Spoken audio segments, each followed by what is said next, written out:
इस वीडियो में हम एरिया वेक्टर कॉन्सेप्ट को डिस्कस करने वाले हैं। गॉस थ्योरम को स्टडी करने से पहले आपको कुछ चीज़ों के बारे में पता होनी चाहिए, जैसे कि एरिया वेक्टर क्या होता है, जैसे कि आपके पास सॉलिड एंगल क्या होता है, प्लेन एंगल क्या होता है, इनके बीच का रिलेशनशिप क्या होता है, जैसे कि आपका फ्लक्स क्या होता है, इलेक्ट्रिक फ्लक्स क्या होता है। ये कुछ चीज़ें हैं, जब आपको इनके बारे में अच्छा खासा नॉलेज होगा आप गॉस थ्योरम को बहुत अच्छे से समझ सकते हो। फिर अब स्टार्ट यहाँ पे पहले करते हैं एरिया वेक्टर से। तो पहला इंपॉर्टेंट पार्ट आपके पास है कॉन्सेप्ट ऑफ एरिया वेक्टर। जैसे कि आप देख सकते हो मैंने एरिया के सामने वेक्टर लिख दिया, दैट मीन्स अब मैं एरिया को एज अ वेक्टर ट्रीट करने वाला हूं, वो समझेंगे सारा। बट फिलहाल के लिए स्टार्ट करते हैं एक प्लेन शीट से। लेट अस एज्यूम कि आपके पास यहां पर एक प्लेन शीट है, ये आपके पास एक प्लेन शीट है। अब इस प्लेन शीट का कुछ ना कुछ एरिया होगा ना, let that area be S. इस प्लेन शीट का एरिया मैं यहां पर क्या ले रहा हूं, मैं यहां पर एस ले रहा हूं। इस प्लेन शीट के लिए अब मैं एक एरिया वेक्टर डिफाइन कर सकता हूं। चीजें समझो, इस प्लेन शीट के लिए मैं एरिया वेक्टर डिफाइन कर सकता हूं। अब एरिया वेक्टर तो एक वेक्टर है ना, दैट मींस मुझे इस प्लेन शीट के लिए एक वेक्टर को डिफाइन करना है।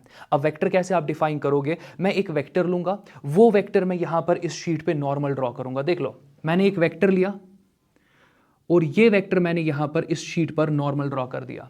अब अगर ये आपके पास एक वेक्टर है, ये नॉर्मल आया ना आपके इस प्लेन पे, पॉइंट नंबर 1। दूसरा इंपॉर्टेंट पॉइंट कि आपके पास अगर ये वेक्टर है, इसका कुछ ना कुछ मैग्नीट्यूड होगा ना, इसका कुछ ना कुछ मैग्नीट्यूड होगा ना। इसका मैग्नीट्यूड अगर मैं एस के बराबर कर दूं, इसका मैग्नीट्यूड अगर मैं एस के बराबर कर दूं, ये वेक्टर इस शीट के लिए एरिया वेक्टर बन जाएगा। बस इतना ही कॉन्सेप्ट है।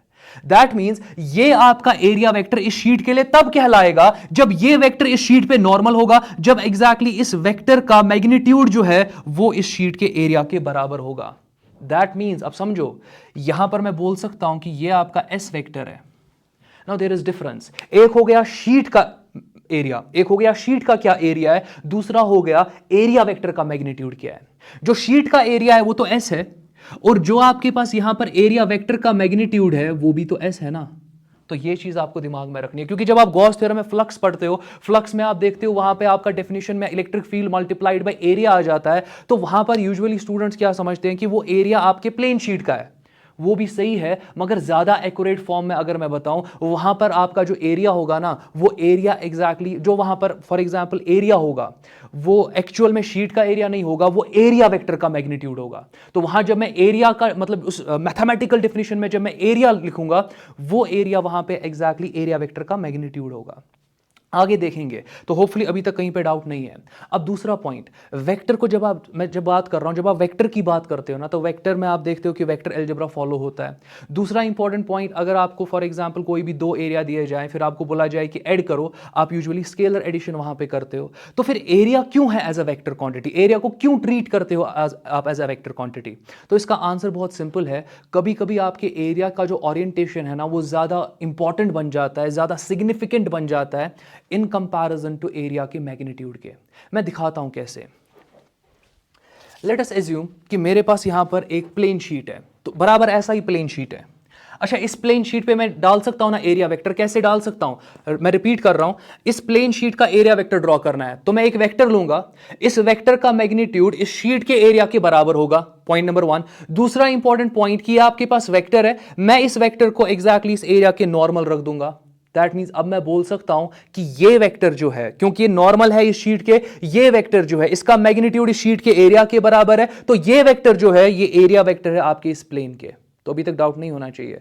अब जरा देख लो, यहां पर आ जाता हूं, ये आपके पास यहां पर सिंपली प्लेन शीट है, तो देखते जाओ, ये आपके पास यहां पे प्लेन शीट है। इस प्लेन शीट को मैंने अभी इस तरीके से रखा, आप देख सकते हो कि दो लाइंस तो आराम से इसके थ्रू जा रही है। बट अगर आप देखोगे, आपका जो ये शीट है समवट ये आपके इन लाइंस के परपेंडिकुलर है, ये आपका इलेक्ट्रिक फील्ड है यहां पे, और ये स्पेस में भी होगा। तो मैं क्या कर रहा हूं, मैं इस शीट को perpendicular to electric field lines रख रहा हूं। आप देख रहे हो कि यहां से दो लाइंस जा रही है। बट अगर मैं यहां पर इस शीट को टिल्ट करना स्टार्ट कर दूं, आप देख लो कि यहां पर ओरिएंटेशन में चेंज कर रहा हूं। पहले ये ओरिएंटेशन मैंने रखी थी perpendicular to the field, but अब मैं यहां पे ओरिएंटेशन को चेंज कर रहा हूं। ओरिएंटेशन को कंटिन्यूअसली जब मैं चेंज करते जाऊंगा, तो एक ओरिएंटेशन ऐसा भी आ रहा है कि इसके थ्रू कोई भी फील्ड लाइन पेनिट्रेट नहीं करेगी।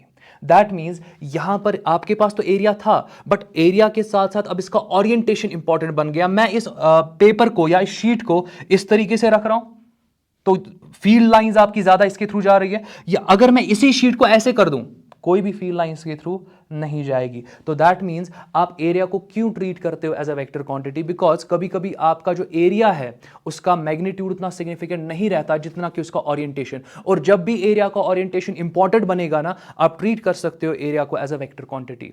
वीडियो को कंक्लूड करने से पहले और एक पॉइंट मैं बताता हूं आपको। अगर आपके पास कोई भी रेक्टेंगल है, तो मैं एक रेक्टेंगल ले रहा हूं, आप देख सकते हो ये आपके पास एक रेक्टेंगल है, रेक्टेंगल का लेंथ होता है और रेक्टेंगल का आपके पास ब्रेड्थ होता है, ये सबको पता है। अब यहां पर मैं क्या कर सकता हूं, मैं इस रेक्टेंगल को कोऑर्डिनेट सिस्टम पे बना सकता हूं। That means let this be X axis, let this be Y axis. अब जो आपके पास ये लेंथ है, मैं लेंथ को एज अ वेक्टर ट्रीट कर सकता हूं, ये तो कोई इशू होना नहीं चाहिए। दैट मींस मैं इसको लिख सकता हूं एल आई कैप। सिमिलरली यहां पर जो आपके पास ब्रेड्थ है, इसको भी मैं एज अ वेक्टर ट्रीट कर सकता हूं, और ब्रेड्थ का मेजरमेंट अलोंग वाई एक्सिस है, मैं इसको लिख सकता हूं यहां पे बीजे कैप। अब सवाल यह है कि रेक्टेंगल का एरिया कैसे निकालते हो, आपको लेंथ इंटू ब्रेड्थ करना होता है। बट अभी अगर आप देखोगे, आपका लेंथ भी एक वेक्टर क्वांटिटी है, ब्रेड्थ भी एक वेक्टर क्वांटिटी है, तो आपको इन दो को तो मल्टीप्लाई करना है। बट जब दो वेक्टर्स को आप मल्टीप्लाई करते हो, आप या तो डॉट प्रोडक्ट के थ्रू उनको मल्टीप्लाई करते हो या क्रॉस प्रोडक्ट के थ्रू मल्टीप्लाई करते हो। चलो पहले डॉट प्रोडक्ट के थ्रू मल्टीप्लाई करते हैं। अगर मैं यहां पे लिखूंगा एल आई कैप, फिर मैं डॉट लूंगा यहां पे बीजे कैप। अब समझो इसको, दैट मींस मुझे एरिया निकालना है। एरिया निकालने के लिए मुझे इन दो वेक्टर्स को मल्टीप्लाई करना है। इन दो वेक्टर्स को मल्टीप्लाई आप दो तरीकों से कर सकते हो, आप इनका डॉट ले सकते हो, आप इनका क्रॉस ले सकते हो। जब मैंने यहां पे डॉट लिया ना, तो फिलहाल के लिए आपको लग रहा होगा हमने तो लेंथ और ब्रेड्थ को मल्टीप्लाई करा, यही तो एरिया आपको मिलेगा। तो ठीक है, मैं इसको लिख सकता हूं it is equal to S. क्या एस पे वेक्टर आएगा? एस पे वेक्टर नहीं आएगा। क्योंकि यहां पर आपके पास डॉट है ना। जब भी आप दो वेक्टर्स का डॉट लेते हो, आपको तो स्केलर मिलता है। दैट मींस यहां पर आपके पास फिर एरिया स्केलर आ जाएगा, इस पर वेक्टर लगाना गलत होगा। अब दूसरा पॉइंट जरा देख लो, मैं इसको लिख सकता हूं it is equal to length into breadth, तो अपनी जगह पर है, मैं इसको लिख सकता हूं ना आई कैप डॉट जे कैप। अच्छा, आई डॉट जे ये तो जीरो होता है, दैट मींस आपका एरिया जीरो आ रहा है। दैट मींस अगर मैं इन दो के बीच में डॉट लूं, तो आप देख रहे हो कि रेक्टेंगल का एरिया जीरो आ रहा है। रेक्टेंगल का एरिया स्केलर है, मगर रेक्टेंगल का एरिया जीरो आ रहा है, ये तो इनअप्रोप्रिएट है ना, क्योंकि इस रेक्टेंगल का कुछ ना कुछ एरिया है। तो अब आप क्या करोगे, तो डॉट जो यहां पर है ना, डॉट यहां पे फेल हो गया एरिया निकालने में, तो आप क्रॉस ले लो। दैट मींस अब मैं यहां पे एल आई कैप करने वाला हूं और इसको क्रॉस करने वाला हूं बीजे कैप के साथ। बहुत सिंपल है ना। अब मगर जब आप क्रॉस कर रहे हो यहां पे दो वेक्टर्स को क्रॉस करने पे आपको तीसरा वेक्टर मिल जाता है। दैट मींस इन दो को क्रॉस करने पे आपको एक वेक्टर ही मिलेगा, और वही तो आपके पास एरिया वेक्टर होगा ना फिर। तो अभी तक कहीं पे डाउट नहीं होना चाहिए। अच्छा, मैं इसको लिख सकता हूं it is equal to L और बी आपके पास यहां पर सिंपली मैग्नीट्यूड वाले पार्ट्स है, तो मैं एल बी एक साथ लिखने वाला हूं। यही तो एरिया है ना, यही तो एरिया है ना आपके पास। एग्जैक्टली इस रेक्टेंगल का एरिया एल बी ही तो है, बट यहां पर आपके पास आई क्रॉस जे है। अब जरा देख लो, आई जो है उसका डायरेक्शन अलोंग एक्स एक्सिस है, जे का यहां पर डायरेक्शन अलोंग वाई है। आपको आई क्रॉस जे करना है। जो आपके पास आई होगा that is your moving vector, जो आपके पास जे है that is your fixed vector. That means अगर आपके पास आई मूविंग वेक्टर है, आप अपने हैंड को अलोंग आई रखो, फिर इसी आई को मूव करना है टुवर्ड जे।